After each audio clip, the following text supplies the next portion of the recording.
Hi friends, welcome to episode 50 of the Quirky Monday Craftcast. My name is Kalisha and you can find me anywhere online as Nadira Toni. I'm coming to you today from my home in Central Florida. Today is Wednesday, August 15th. Thanks for coming to spend a little time with me today. I really appreciate it. This is my weekly craftcast where I talk about the different things I've been making and playing around with and creating and everything like that. So again, thank you so much for coming to spend some time with me. I have a couple finished objects this week, which makes me very happy because last week I had none. The first one that I'm going to show you, I don't have the physical object with me anymore because I've already given it to the recipient. It was my Zenobia blanket, as I've been calling it. I will put up pictures so that you can see the finished object.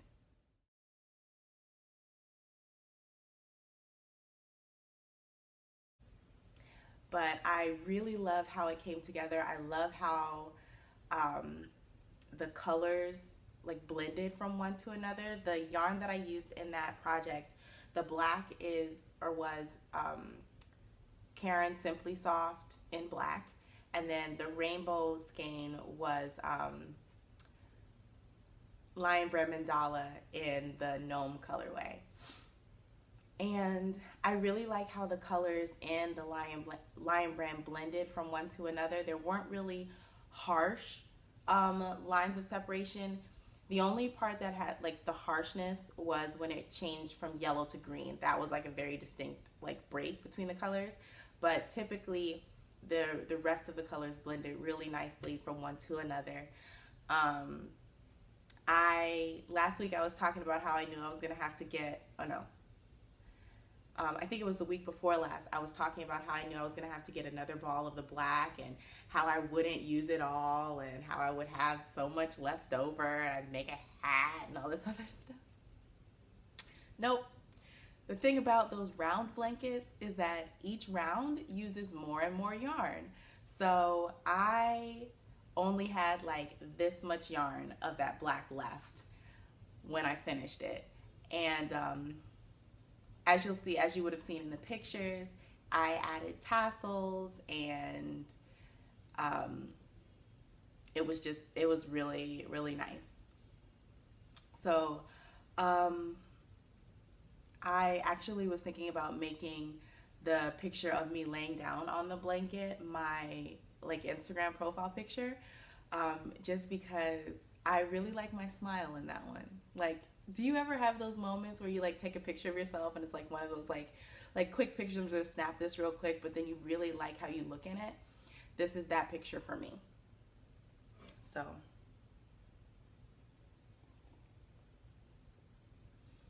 my throat just randomly started hurting. Okay, not randomly.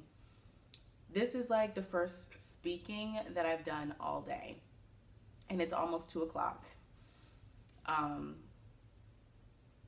Yeah, I just been not using my voice and now I'm talking and my throat is like, what are you doing? So yeah, just in case you're curious, I am drinking the peach rooibos tea that I got from this tea and spice shop in Mount Dora, and it's delicious. Rooibos is actually one of my favorite teas, aside from the fact that since it's an herbal tea, you can't burn it. So you can just like put the water in there and just let it do what it's gonna do. So that makes me really happy. But I really like the flavor. I really like the flavor of the rooibos teas, and then with the peach in it, it's just, love it. So back to finished objects. I think that's everything that I wanted to say about the Zenobia blanket. As much as I love it and I would love to do another one, I'm not going to do another round one because that took too long. Although now that I've done it and I kind of know what to expect, I don't know, it might happen, who knows. I'm not going to take it off the table completely. I also counted to see what my finished, like my last row stitch count was. And I think I ended on 480 stitches in that last row. So, it was a whole lot. But it's done. It's given to my friend. She was like, oh man, I don't even know if I want to use it in my classroom because, you know, kids can be gross and I want this to stay nice. So who knows? Whatever she decides to do with it is fine. I'm just glad that I was able to finish it and give it to her. I got it to her the Saturday before her first day back in class. So thumbs up for me. The next finished objects I have 2 finished objects. They're both ones that you didn't see as works in progress. And they are the test knit that I was talking about last week. I test knit a hat pattern for Laurell of the Dabbling hook. This hat pattern is called the Footbridge Beanie. And I think she said she wants to have it out by the end of the month. I'll correct myself on the screen if I'm wrong, but I'm pretty sure she wanted to have it out or have it written by the end of the month. So keep your eyes open for this pattern. It was like, once you get like the rhythm of it, it's a very easy pattern to memorize. And it works up super fast, obviously, because I have 2 of them finished. It's worked in like a number 6 bulky, which isn't something that I typically work with. And thus I had to go out and buy yarn, which I showed you one of the balls last week. So I'll show you that hat first. This is the hat. And this particular one I used Lion Brand Hometown USA, and I think it was Dallas Gray. And I will show you what it looks like on. This is the large size. So it's very fitted. I really like how it looks with my braids, but there's absolutely no way that this is going to fit in the way that I like hats to fit when I take these braids out, because my hair is rather large. But I really like the way it fits. I think what I'm going to do is send this up to my mom, because she lives in Delaware and will be able to use a super bulky hat. But I like how it fits.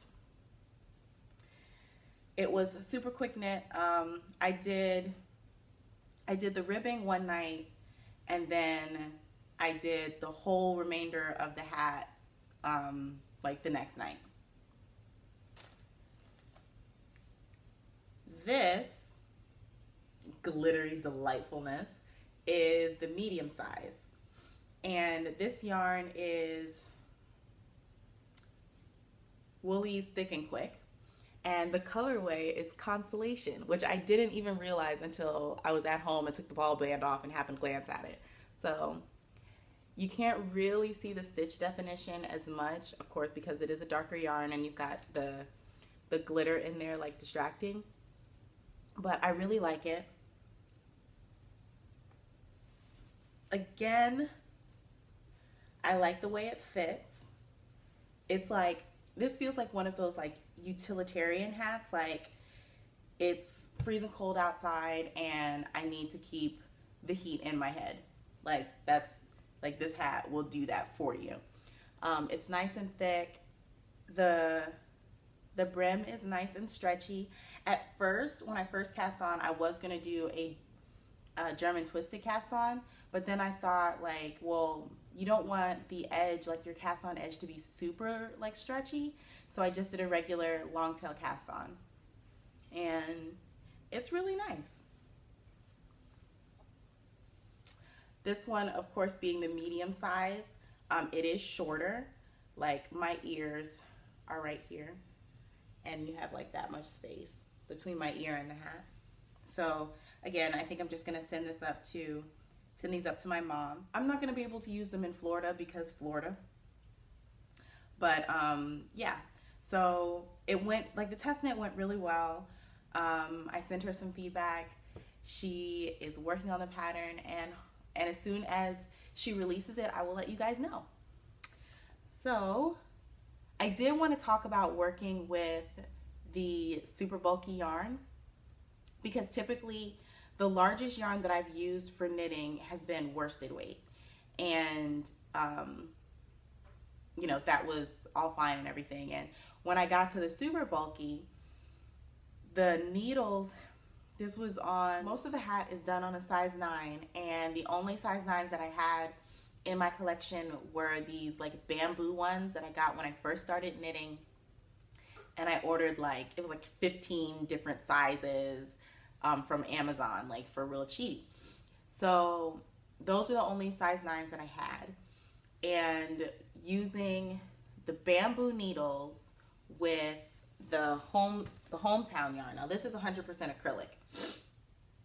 That was really difficult because the acrylic, the needle part of the needles I was using was fine, like the bamboo part was fine, but the cord connecting it was like this like plastic tubing. So of course when you got the acrylic yarn on that plastic tubing, it was dragging like something serious. So I went to the store, Joann's or Michael's, one of them, and I bought a set of aluminum, like just like the regular little metal size 9s, and it made it a little bit easier, but the cord on there was so like tough that it was just, by the time I got to the crown decreases of this hat, like it was a struggle, like pulling the stitches across, and I was holding so much tension in my hands that it was really hurting. And so I just like blazed through the rest of the decreases, because I was like, if I put this down tonight, I'm not going to pick it back up, and I really want to finish this project. So I struggled through using those needles to finish the hat. And I was thinking like, okay, well maybe it has to do with like the fiber, you know, being that it's acrylic and everything like that. And that was entirely correct. When I got to this hat, now the Woolies Thick and Quick is, I think it's an 80-20 mix, 80% acrylic, 20% wool. This worked across the needles so much easier. It was ridiculous. So yeah, I would definitely, like if I do decide to make another like super chunky beanie or something like that, I will make sure that it has like some sort of wool content in it. Now, I don't like using yarn with wool content in it for hats because it will dry out my hair, like my natural hair. So it's kind of like a give and take almost. But this yarn definitely worked better with the needles that I had than the 100% acrylic, which is really interesting because it's only like a 20% difference. So that's kind of crazy, right? But yeah, I think that's everything that I wanted to say about that pattern. Yeah, that's everything for finished objects. So I do have a couple works in progress. Both of them you have seen plenty times. This is the folded cuff sock. I have finished the heel. I am onto the foot. That's all I'm going to say about this. Is it spiraling? Not really. So this is like an actual like variegation where you don't have any pooling for real, like organized pooling or anything. So if you're new and haven't seen these before, this yarn here is Red Heart, Heart and Soul in the Sorbetto colorway. This purple yarn is Lion Brand Sakis in the Grape Soda colorway. And I'm going to do the foot in the Grape Soda, and then I'm going to do the toe in the Sorbetto, and then these will be done. Hopefully they'll be done really fast because there are so many other socks that I want to like cast on, or so much other sock yarn that I want to play with, and I'm really trying to make myself finish these before I start something new, because I know if I start something new, I'm going to be more interested in that thing, and these are going to like take even longer. So not about that. The next work in progress is my my Gemini shawl. Now, I showed it to you guys last week, and I was talking about how when I had picked it back up, I was looking at the stitching, and I was like, what in the world was I doing?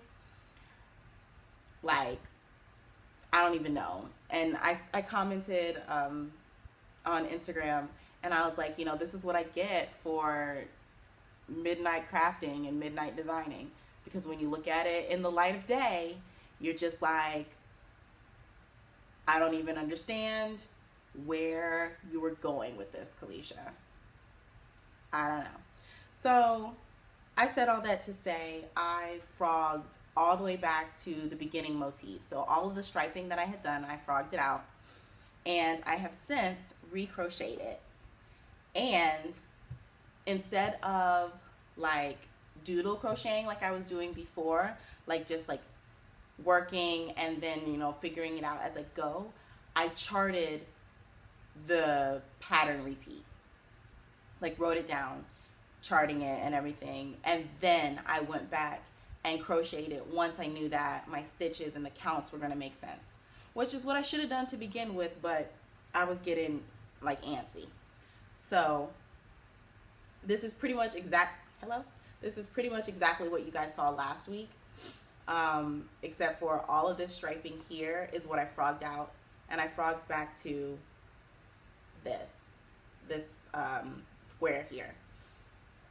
So everything else is the same. Like, I didn't change any of the concepts or anything, or the striping patterns, or the stitch patterns. I just made sense of where I was putting said stitch patterns. So I really like the way it's going. So the next thing I need to do is kind of measure the gauge that I'm getting here and figure out how much of this striping panel I'm going to do before I move on to the next segment. And then I can start writing up the pattern. So super excited about this. I will say that frogging singles yarn is like stressful. I thought I was going to rip it apart so many different times, but I was successful, and we are now back to where we were, and everything is adding up correctly, and the stitches are right, and the edges are straight, and I am just happy as I can be about this design. What else?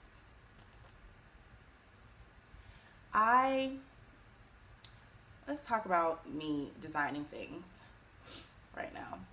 So I have this thing, like, I get really excited about an idea that I want to create and that I want to share. And I have like all these plans, like I'm going to design this shawl. I've drawn it out. I have the idea. I'm starting to construct it.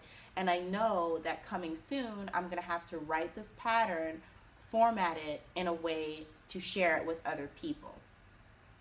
And I find that I have been losing steam when it comes to that part. You know, I guess that's like not necessarily the boring part, but it's not as exciting as bringing this idea into real life. You know, like giving the idea body is way more exciting than writing down the steps to recreate it. And like, I guess I need to figure out how to motivate myself when I get to that point. Like, for instance, the last shawl that I did, like, I don't even understand why I'm held up at the point that I'm held up with the Puppy Love shawl. Now, if you've been watching for a while, the Puppy Love shawl is a pattern that I designed, wrote up the pattern, had it tested. Like, it's done. Like, all I have to do is format the pattern and take pictures of the shawl. That's it.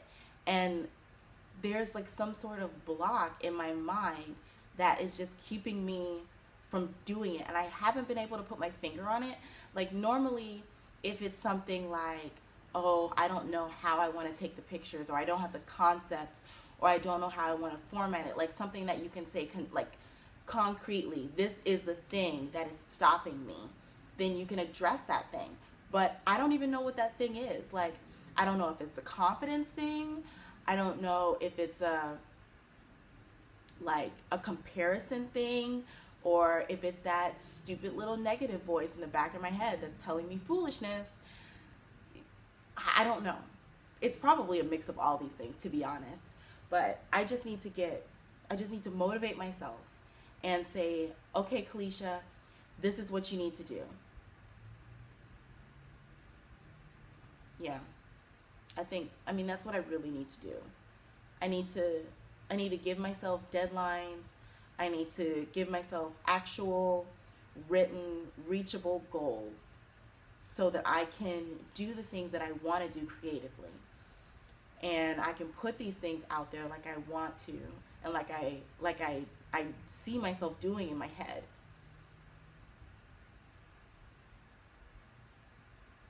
I need to be myself, my own cheerleader instead of like my own critic. No, not instead of, in addition to. Because, you know, we can all use with a little self-criticism, just making sure that it stays within reason. So anyway, my goal with Gemini is not to get stuck like I got stuck with puppy love. So I'm going to be more disciplined when it comes to the actual writing of this pattern, and I'm going to bring puppy love along with it. So I don't know what the deadline is that I'm going to put on myself. I'm going to look at my calendar and decide on a deadline for having puppy love done, written up, formatted, photos done, put together, and released by a certain date. And I'm going to put this date on this video so you guys can help keep me accountable to these things that I say that I want to do. Because I know that this creative work is what I want to do. You know?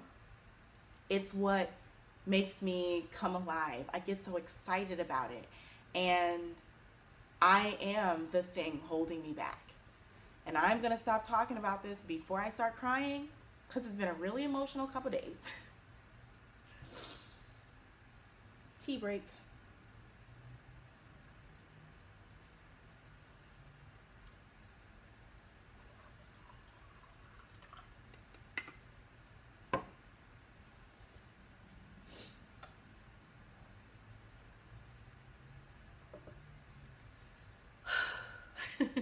Okay, so that's everything about Gemini right now. And I'm going to put it back in the bag. So that's everything that I have for works in progress. Oh, that's not everything I have for works in progress. I started construction on my mini hoodie. So this is how it looks right now. It is a work in progress because I have the sleeves pinned. So as you can see, I cut the hoodie fabric, and then I put in the panel of the red polka dots. And both sleeves are ready to be sewn. I'm gonna put in a little video of me like doing all of this. Hopefully I'll just like insert it like next to me or something like that. But I tried it on and it fits really nicely. So it's going to have nice long sleeves now, as opposed to the high water sleeves that it had before. And I'm really excited about it. So what I'm going to do is, of course, sew this on my sewing machine. For a hot second, I thought about hand stitching it, but then I was like, no, I have a sewing machine just for reasons of using, like just for moments like this.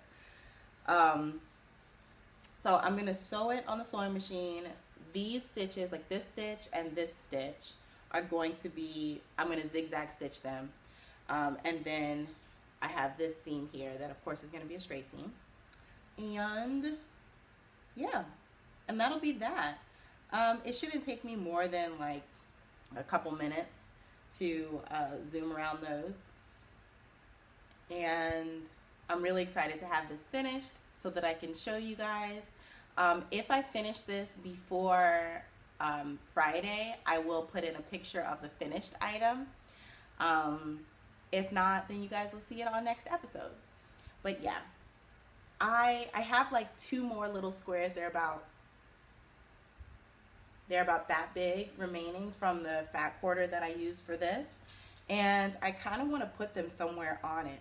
I've been thinking about making like a bow, like a big bow out of that, and putting it on the mini graphic on the front. So let me carefully, oh, never mind. Well, it could maybe still work. So I was thinking about like doing a bow. That might actually be really cute. So, and it will be of the same polka dotted fabric like here. And then I have like a red strip here. So it would have the printed bow and then a 3-dimensional bow. Who knows? That might happen. That might not. We'll see what it looks like and go from there. But yeah, oh, it's getting really dark. I think it's going to rain. Anywho, now that is everything I have for works in progress. Next up is maker plans. And what did I write on here? Okay. So, a few episodes ago, I talked about the yarn that I got when Lamar, my husband, and I were on our way to New Orleans. And I showed this yarn. Oh, this wool-like in golden yellow. So I bought 1 ball of this from some Michaels in Alabama. And then I realized that I was absolutely in love with this color. So I went online and I ordered some more. So I have, every time I do maker plans, it's always crossing over with stash positions. So this is maker plans and stash positions. I don't know why I'm always surprised. So I have 3 more balls of the golden yellow. So what I think I need in my life is a mustard yellow sweater. Now, I don't know if this wants to be a pullover. Like, it would be something simple. Like, I'm thinking like flax by Tin Can Knit Simple, or something like that. Or flax light, because that's the fingering weight one. So I have 4 balls, which is plenty of yarn for the sweater. But then I was also reorganizing my stash, and I have this, which is Red Heart Super Saver, and it's probably gold. Yeah, in gold. And I kind of want like a worsted weight sweater. And they're both like literally the same color, like just a hair difference. I don't know what I want to do, guys. I'm probably going to end up doing both, like a fingering weight sweater and a worsted weight sweater. Maybe I could do a fingering weight sweater and a worsted weight cardigan. That could work. Especially since I'm not, and I want this to be knit, because am I lying right now to say I don't have, yep, I would be lying, because I have 2 Miette cardigans by Andy Satterlund that I've knit for myself, but that's the only sweater that I've knit for myself. All of my other sweaters and pullovers and stuff that I've made are crochet. So, mustard yellow pullover and cardigan. I think this is gonna happen. I think this is gonna happen. So yeah, so that's a stash position and a shopping my stash, and a maker plan. I don't know when I'm going to start those, but that color, when I was reorganizing my stash, that Red Heart yarn was kind of like sitting over to the side, and I just kept looking at it like, I want a garment in that color, because I feel like that shade of yellow is just like happiness in a yarn. So the other maker plan I have is kind of like a prototyping thing I'm doing for my Etsy shop, Quirky Monday Crafts. Now, there is nothing listed right now in Quirky Monday Crafts because I am doing this prototyping, coming up with new sizes, doing some reorganizing and stuff. And my plan is to have stock. My plan is to have stock back in the shop by mid to late September. So there you go. So this is the prototype that I'm working on right now. This is going to be like an extra large, like sweater size bag. Right now it has 5 balls of Madeline Tosh Chunky, I think it is, in it. So this is the size of the skeins when they're caked up. But there's 5 of them in here. And as you can see, like, head comparison, it's huge. It's pretty large. This is the size of my current large bag. So this one, you can see it's much, much bigger. Now, having played around with this, like, I didn't line it or anything like that just because I wanted to see like what it would look like in real life. I think I'm going to shrink it down a little bit like this, because really all of this space is empty right now. But my thought process for this stemmed from the Zenobia blanket. So I had 2 balls of yarn, like 2 large balls of yarn, plus the blanket that I was trying to fit in that large bag, and it was getting to the point where it couldn't close. So I made a bag that was wider and tall, like considerably taller, to have like a lot of space to like fit like a blanket or a garment that you're working on. And I think this might be just a little bit too tall because I don't want it to be like obnoxiously big. So I'm thinking about maybe cutting off this much, and then that gives you like this space for the project as you're working on it. And then if you want to keep the rest of your yarns in the bag with the project. Now this is it's not intended to be a carry along with you and work from it project bag. This is more so I have a project that I'm working on at home and I want to keep all of the bits together. So let me know if you think this height would be better for something like that, or should I shrink it down a little bit? But yeah, that's just some brainstorming and prototyping I'm doing. Because this is going to be like an at-home bag, I don't know if I'm going to put the handle on the side. I probably will, just because all of the rest of my bags have handles. Or I might figure something else, like something different for this type of bag. But that's the only other thing on maker plans and such. Now I do have one more thing that I got from Stash Positions, which is my replacement winder. So last week I showed you the sad news that I had kicked my yarn ball winder because it wasn't where it's supposed to be, and I broke it in half. So I went on Knit Picks to buy another one, and then I was thinking, well, why don't I check Amazon? And lo and behold, Knit Picks also ships through Amazon. And so I was able to get the same ball winder for the same price, but with Amazon Prime free shipping. So I saved money. But it's slightly different than the one that I bought originally. It didn't come with like the handheld handle like my first one did, which I thought that was always kind of silly because you don't want to like hold it and then like crank it yourself. It's kind of like fiddly to do that. So it only comes with the table clamp. And another thing that I really like that they did was, if you look, pardon the nails, I don't even think you can see it, but there, yeah, right there, there's a little like lip that holds this guide in place.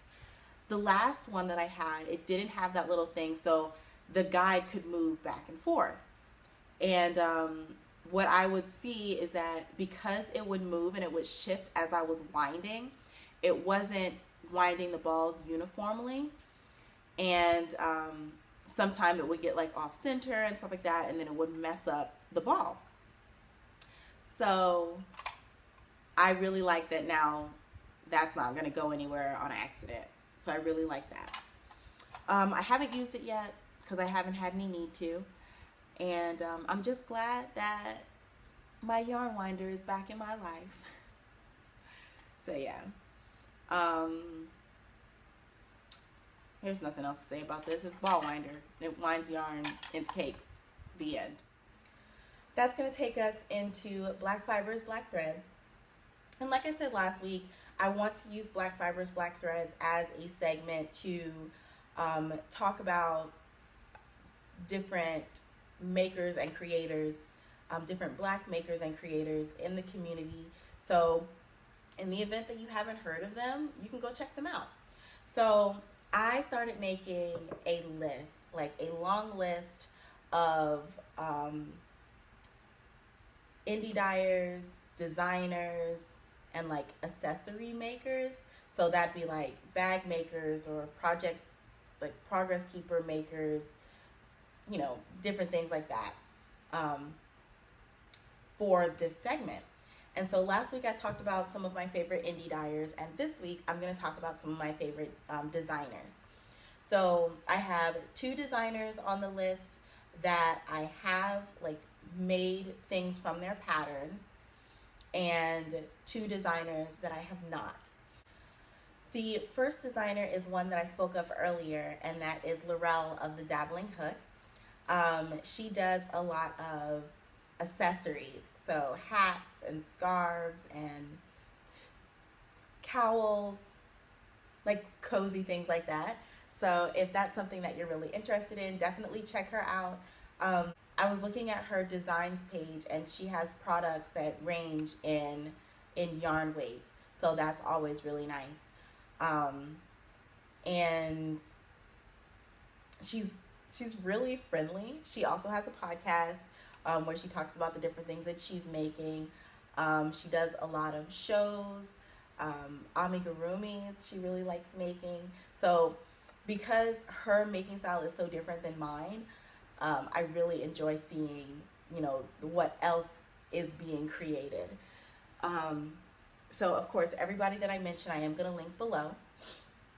So definitely go check her out. She's also the Dabbling Hook on Ravelry, where you can see her designs.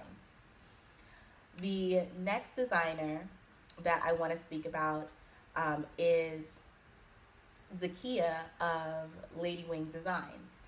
She also has a podcast, which I will link below, but she recently released her first sock pattern called the Shine Bright Socks.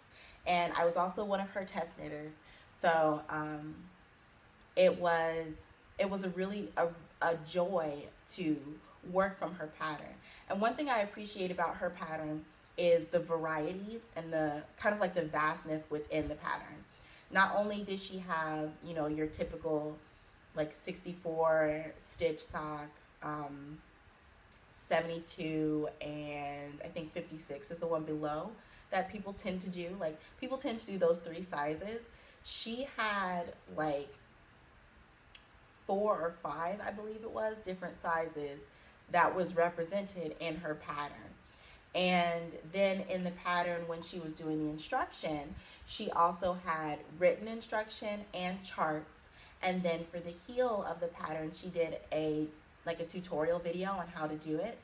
So all of that put together was a very good way of being able to create the sock with no question.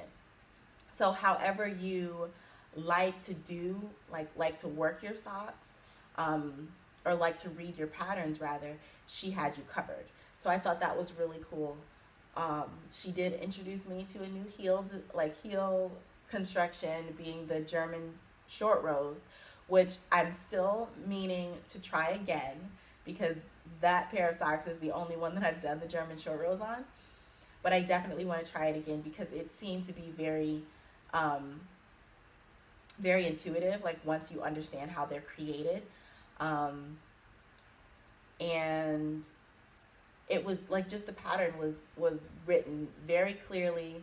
I love being able to read a pattern and be like, okay, I know exactly what I'm supposed to do.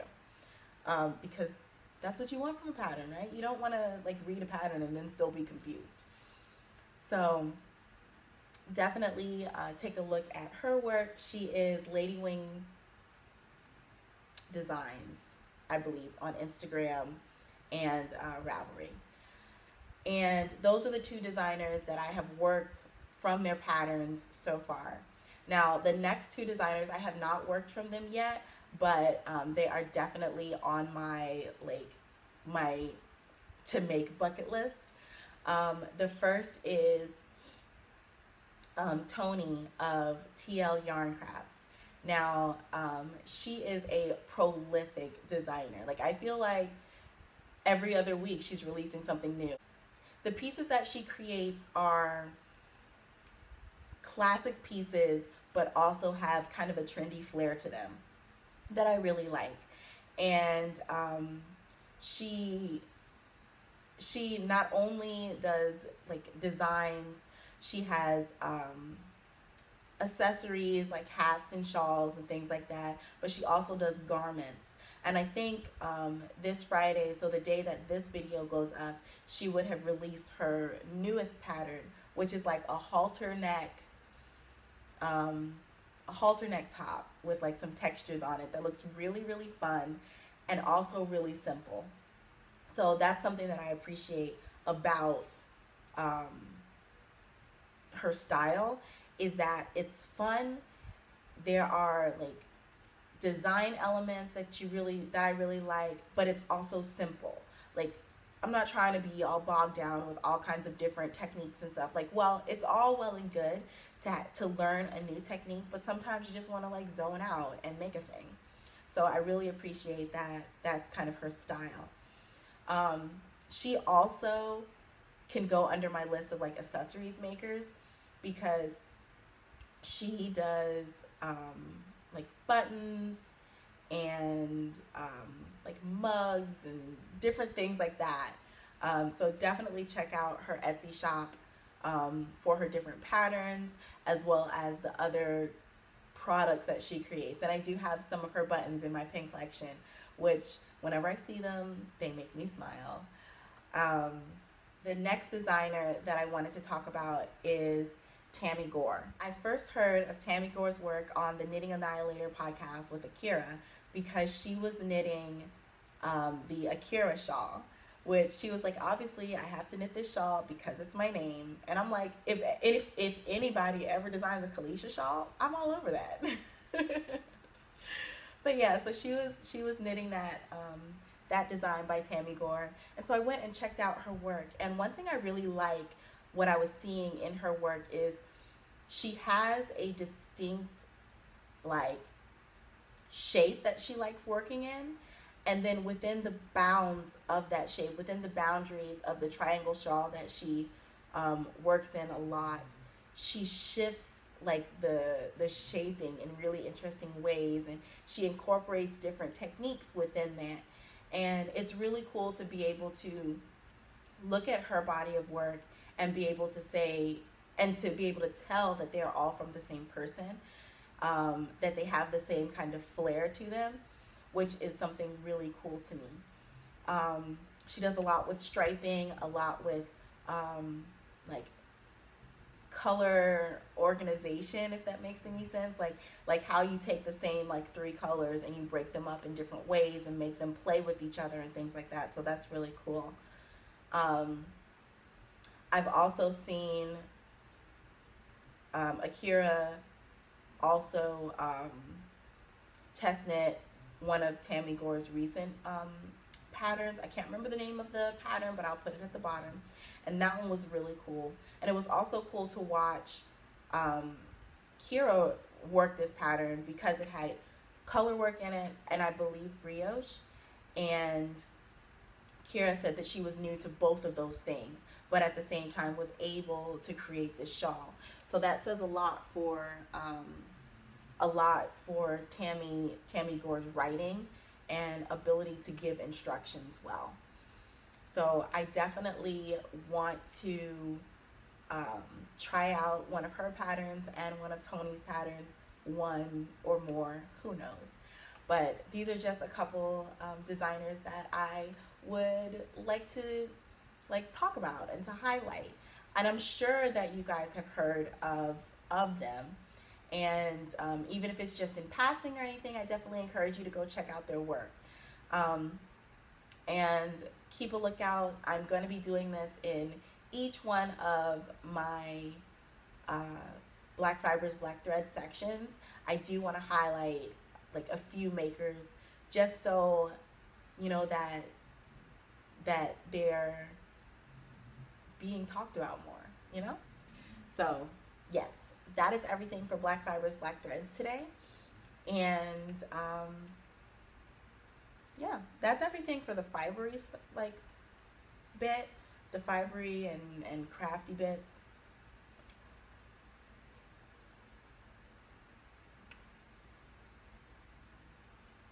So the next thing, I guess, is just the what have I been up to? And I had something that I wanted to talk about yesterday because I recently watched the movie Ready Player One, which was really good.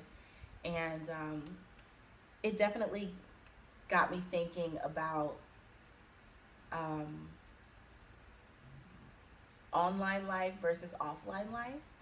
Like, if you've seen that movie, you know that the whole premise of the movie is these people are playing this game that's like a completely immersive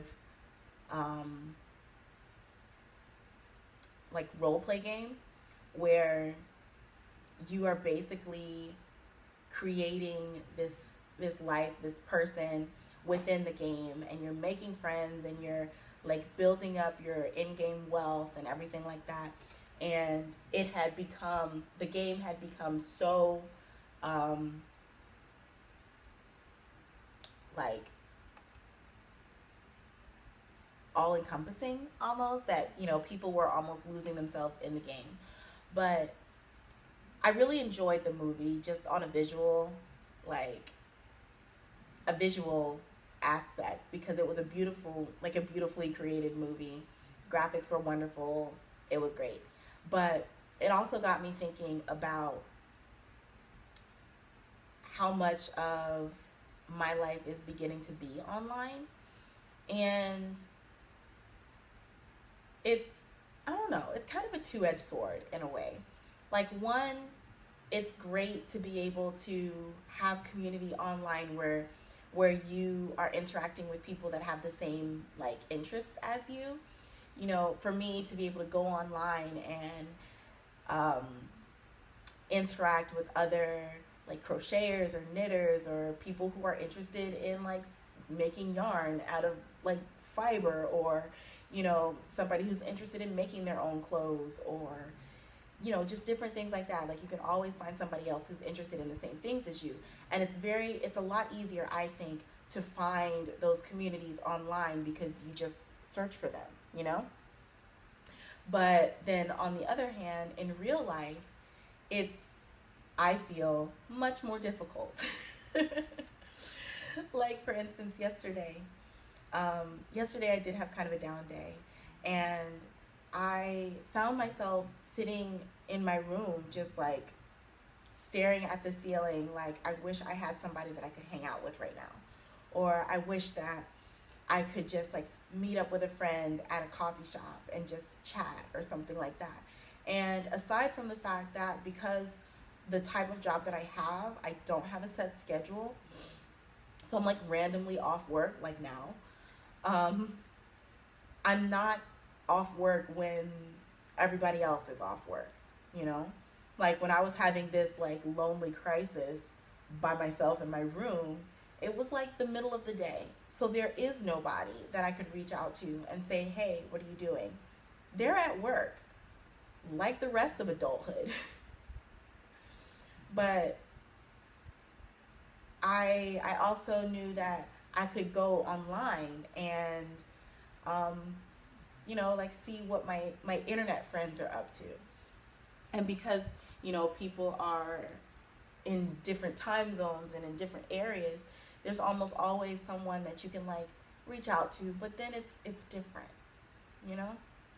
So those are like all those kind of thoughts that were like running through my head when I was watching Ready Player One and, thinking about it, and then thinking about how I want to be, At the end of the movie, one of the interesting things was the main character said that they, instead of having the game, it was called the Oasis, instead of having the Oasis open all the time, they decided to close it on Tuesdays and Thursdays so that people could reconnect in real life and build those real life relationships. And I'm like, yeah, I do want to build real life relationships. I do want to have, I feel like this is going to sound like so, like, sad. Like, I do want to have real life friends. I do want to have friends that I could just hang out with. But the thing about that, the thing about adulthood is that when you get out into the real world, like as they tell you when you're in college or you're in school, and they're like, when you graduate, you're going to go out into the real world. The real world swallows you up. You're working and paying bills and paying insurance and all this adulting stuff. And it leaves little time and energy for like developing those like friendships and relationships and stuff. And I find, at least for myself, the only time that I really get to like hang out with my friends or anything are those people that I go to church with. And it's nice, when I get to see them at church on Sabbath, or we get together Saturday night for like watching movies or playing games or something like that. But then everybody else is off on Sundays and they're getting together and they're doing things. And I'm like, I gotta go to work on Sunday. And it's just like, I wish it was easier to adult and have fun at the same time. Is that weird to say? I don't know. Well, I'm not going to talk about this anymore because I feel it making me emotional. I'm sorry, guys. I refuse to shed a tear on today's episode. But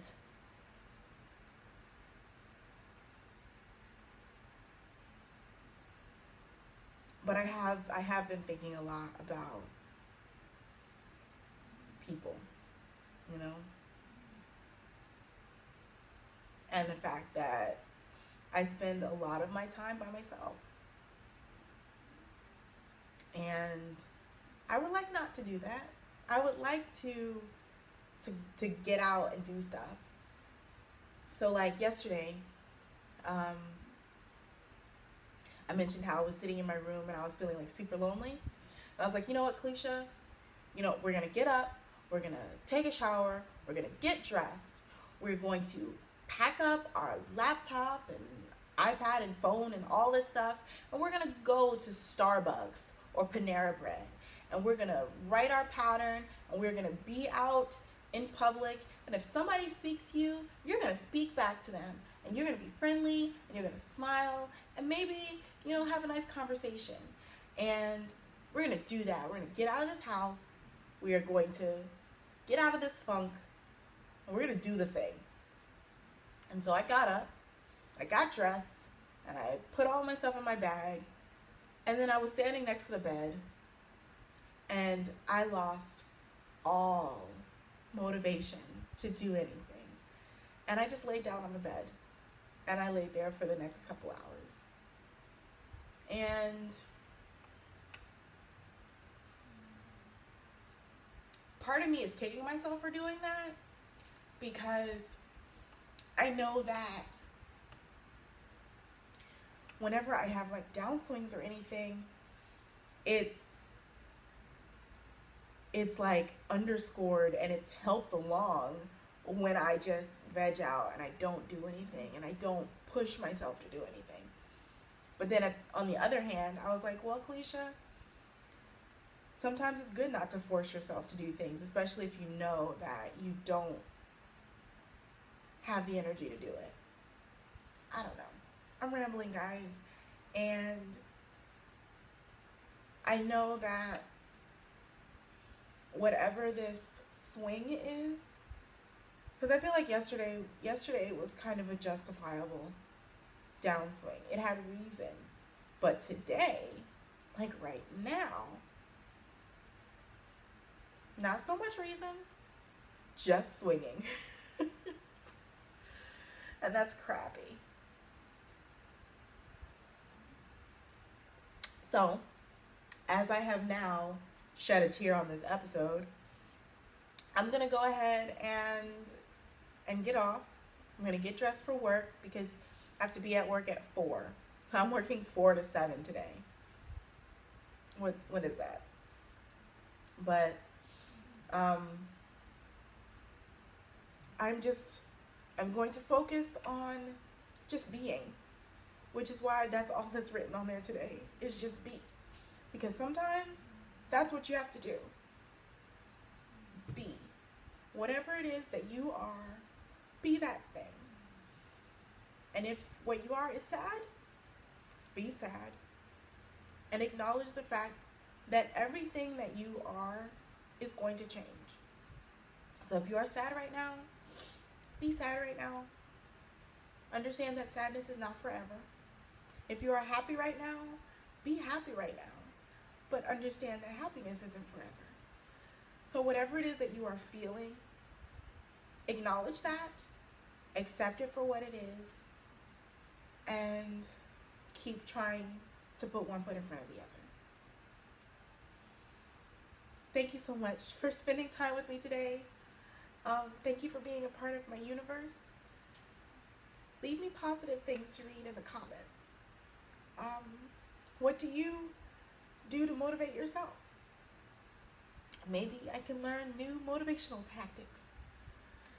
But I really appreciate you guys. Thank you for being my internet friends. Thank you for being my community.